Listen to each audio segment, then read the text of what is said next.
Muito bem, vamos lá para mais uma aula de Química sobre o estudo das soluções, propriedades das soluções, pressão de vapor e volatilidade.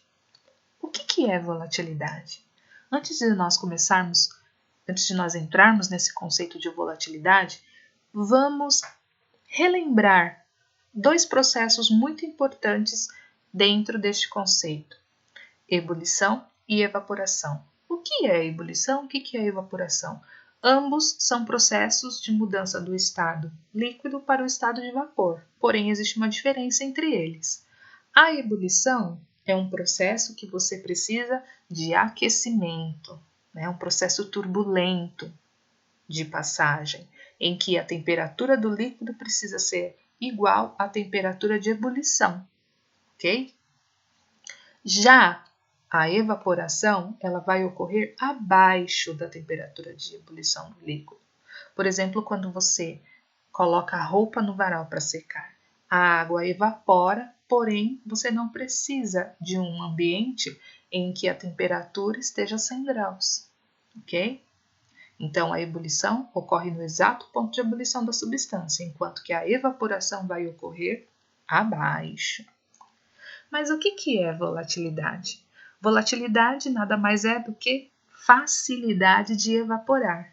Olha só, nós temos aqui dois líquidos. Nós temos a água e temos o éter. Ambos estão no mesmo ambiente, têm a mesma pressão atmosférica sendo exercida sobre eles e têm a mesma quantidade, ok? Após certo tempo, olha só o que nós percebemos aqui, olha só o que a gente observa. Quem aqui está em menor quantidade? O éter, certo? O éter está em menor quantidade. Isso significa o quê? Significa que o éter é mais volátil do que a água. Significa que o éter tem maior facilidade de evaporar do que a água. Mas quais são os fatores que interferem na volatilidade das substâncias? Um fator seria forças intermoleculares. Ou seja, quanto mais intensa a força que une uma molécula a outra molécula, mais difícil é dessa molécula evaporar. Ou seja, quanto mais intensas as forças intermoleculares, menor é a volatilidade do líquido. Outro fator que vai influenciar é a massa molecular das substâncias, ok? Outro fator seria a superfície de contato. Quanto maior a superfície de contato, maior é a volatilidade. Observe aqui, olha só. Aqui nós temos a mesma substância, ok? Porém, aqui você tem uma área superficial menor do que aqui, tudo bem? O volume que você tem de líquido neste primeiro recipiente é o mesmo volume que você tem aqui no segundo recipiente. Porém, em qual dos dois será que haverá maior volatilidade? Vai haver maior volatilidade onde você tiver maior superfície de contato do líquido com o meio aéreo, ok? Ou seja, aqui existe maior área para que as moléculas do líquido evaporem, ok? Para que elas passem para o meio aéreo. Portanto, quanto maior a superfície de contato, maior vai ser a volatilidade do líquido. Pressão atmosférica e volatilidade. O que impede um líquido de evaporar instantaneamente, evaporar de uma única vez? Olha só, vamos considerar aí um recipiente aberto que tem certo volume de um líquido qualquer, ok? Por exemplo, aí nós temos a água. Essas moléculas que nós temos aqui, olha, elas estão em frenético, em constante movimento, e elas estão sempre louquinhas para passarem para o meio aéreo. O que impede as moléculas de evaporarem instantaneamente de uma única vez é a pressão atmosférica que é exercida sobre a superfície, ok? Portanto, quanto maior a pressão atmosférica sobre a superfície do líquido, mais difícil será a evaporação dele. Tudo bem? Olha só. Agora aqui nós estamos falando a respeito da pressão atmosférica relacionada à altitude. Como é que isso vai influenciar na volatilidade e no ponto de ebulição das substâncias? Olha só. Nós temos aqui essa figura, ok? Aqui nós temos a cidade de São Paulo e nós temos a cidade de Santos. A cidade de São Paulo está acima do nível do mar cerca de 750 metros de altitude, ok? Observa bem aqui, olha. Olha só, a massa de ar aqui em São Paulo é muito menor comparada, ó, à massa de ar aqui em Santos, olha, é muito maior. Então, aqui em São Paulo, nós temos uma menor pressão atmosférica, enquanto que aqui em Santos nós temos uma maior pressão atmosférica. Como é que isso daqui vai influenciar na volatilidade e na temperatura de ebulição das substâncias? Então, olha só, quanto maior a altitude, o que acontece com a pressão atmosférica? A pressão atmosférica diminui. Se a pressão atmosférica diminui, as moléculas do líquido estão mais livres para evaporar. Portanto, a volatilidade aumenta. Se a volatilidade aumenta, volatilidade é facilidade de evaporar. Significa, então, que você não precisa aquecer tanto para que esse líquido vá para o estado de vapor. Então, a temperatura de ebulição desse líquido cai, ok? Diminui. E o inverso também é verdadeiro. Quanto menor a altitude, que seria aqui ó, o caso de Santos, quanto menor a altitude, maior é a pressão atmosférica por conta ó, da massa de ar que você tem aqui, ok?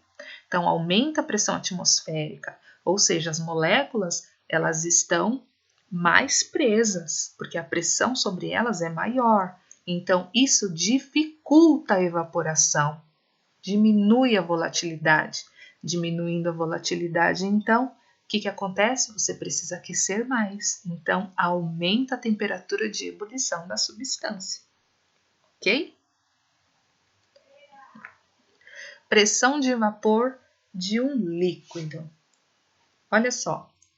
Nós temos aqui duas figuras. Olha só.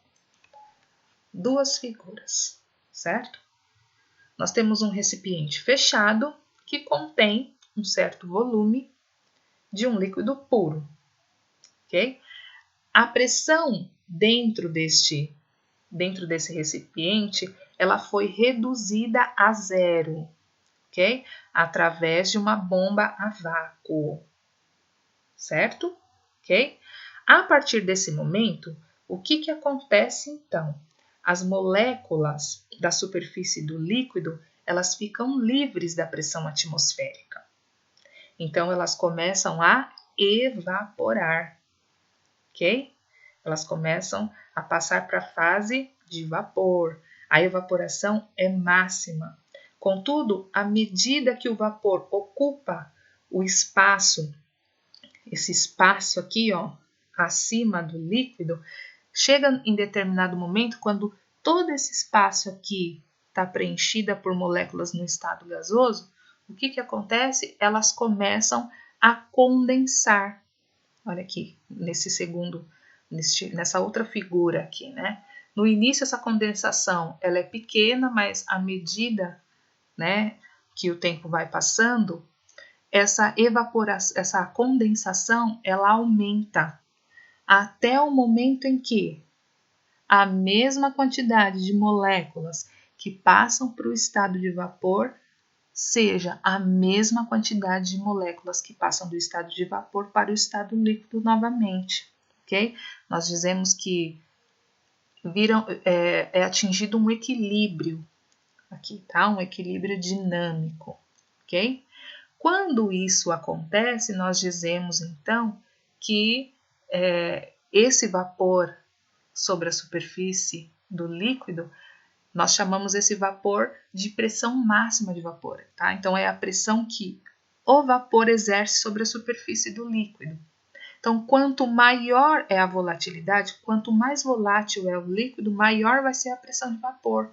maior vai ser a pressão, né, dessas moléculas no estado de vapor sobre a superfície do líquido. Pressão máxima de vapor e temperatura de ebulição. Quando um líquido é aquecido num recipiente aberto, você percebe o seguinte, que em determinado momento, você olha lá no fundinho da panela, você vai ver que vai começar a formar bolinhas bem pequenas. À medida com que o tempo vai passando e a temperatura vai aumentando, essas bolhas começam a aumentar. Existe uma pressão que é criada no interior dessas bolhas. Quando essa pressão no interior da bolha ela fica maior ou igual à pressão atmosférica que está sendo exercida sobre a superfície do líquido, essa bolha sobe e estoura na superfície. Quando isso acontece, nós não dizemos que chegamos no momento de fervura, ou seja, o líquido está ebulindo, ou seja, quando estamos no momento da fervura do líquido, a pressão de vapor no interior da bolha é igual à pressão atmosférica, ok? Isso significa que você está no exato ponto de ebulição da substância. Então, olha só, resumindo o que a gente falou aqui nessa aula. Quanto maior a altitude local, menor vai ser a pressão atmosférica e menor será a temperatura de ebulição do líquido. Quanto maior a volatilidade de um líquido, menor será a temperatura de ebulição dele e vice-versa. Quanto maior a pressão de vapor de um líquido, maior a volatilidade e vice-versa. Quanto maior a pressão de vapor do líquido, menor será a sua temperatura de ebulição e vice-versa.